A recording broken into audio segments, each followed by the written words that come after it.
Peter Sam wanted to start work, but the thin controller wouldn't let him. "Another day's rest will do you good," he said. "Besides, I've got a surprise for you." "For me, sir? How nice, sir. What is it, sir?" "To wait and see," smiled the thin controller.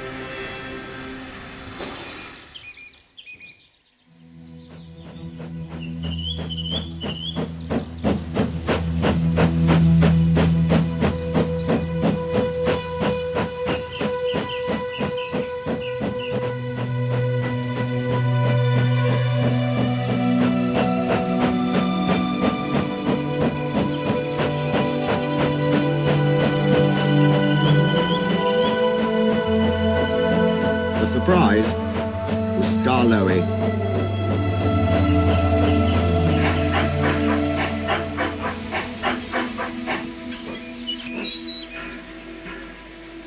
"Oh," said Peter Sam, "I am glad you've come home." "I feel all excited," he said, "just like a young engine. I'm longing to pull my dear old coaches again." "Are they running nicely?" "Yes, they're running well," Peter Sam answered. "But we have 5 other coaches now." Skarloey was interested. "Oh," he said, "tell me about them."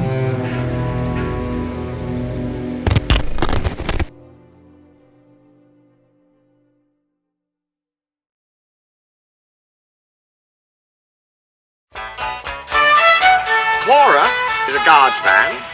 She isn't as big as Beatrice, and she hasn't a ticket window, but I like her best. Ada, Jane and Mabel are plain. They have no roofs.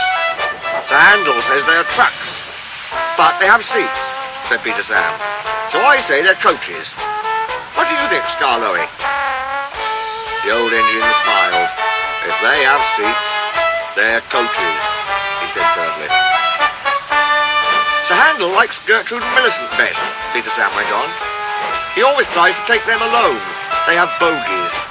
And he says they're the only real coaches we have. They remind him of when he used to pull our express. Both have seats for passengers, but Millicent has a guard as well. He sells tickets and travels in a tiny cupboard place. I don't like that," he remarked earnestly. "Guards are very important."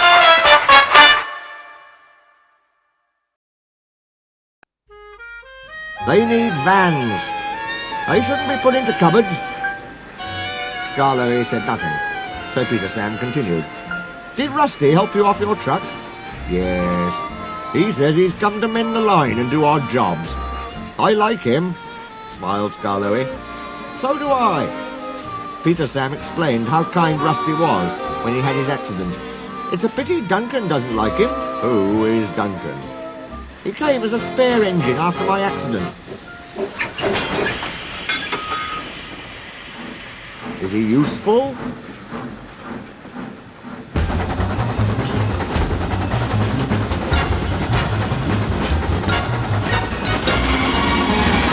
"He'll pull anything. I'm sure he means well. But he's bouncy and rude. He used to work in a factory and his language is often strong."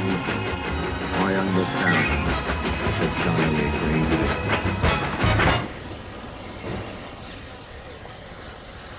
Just then the telephone rang, and Skarloey's driver and fireman climbed into his cab.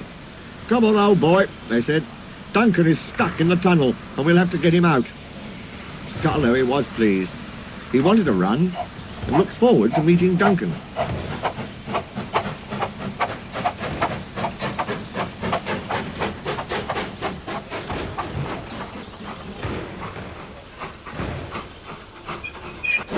They found Cora and some workmen and hurried up the line.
mended all the old bumps.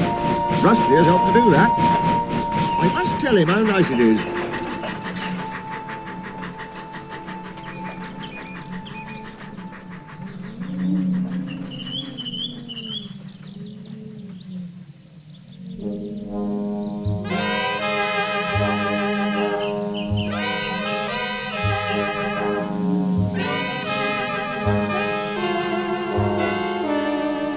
Duncan had stuck at the far end of the tunnel, and the passengers were helping the driver and fireman to dislodge some rocks wedged between the top of his cab and the tunnel roof.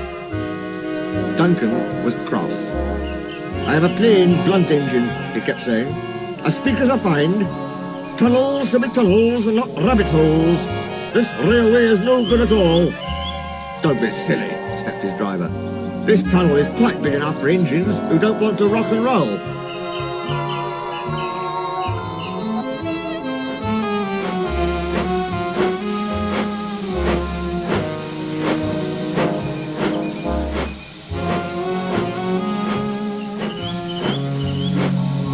They cleared away the rocks, and Skarloey pulled Duncan and his coaches safely through. Cora was left on a siding, and the workmen stayed to make sure all was safe. Duncan grumbled all the way home, but Skarloey paid no attention.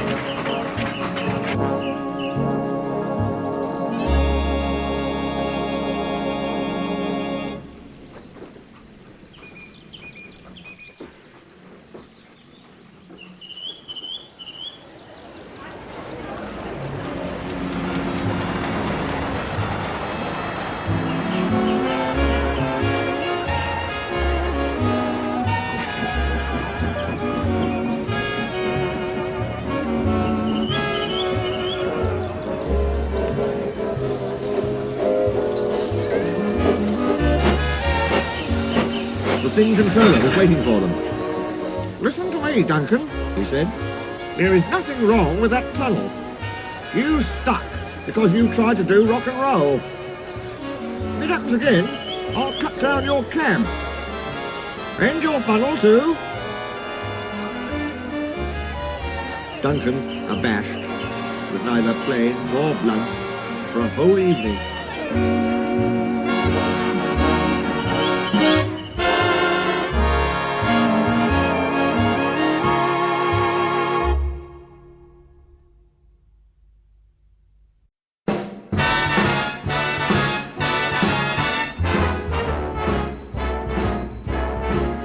How lucky can one guy be? I kissed her and she kissed me. Like the fella once said, ain't that a kick in the head? The room was completely black. I hugged her and she hugged back. Like the sailor said, quote, ain't that a hole in the boat?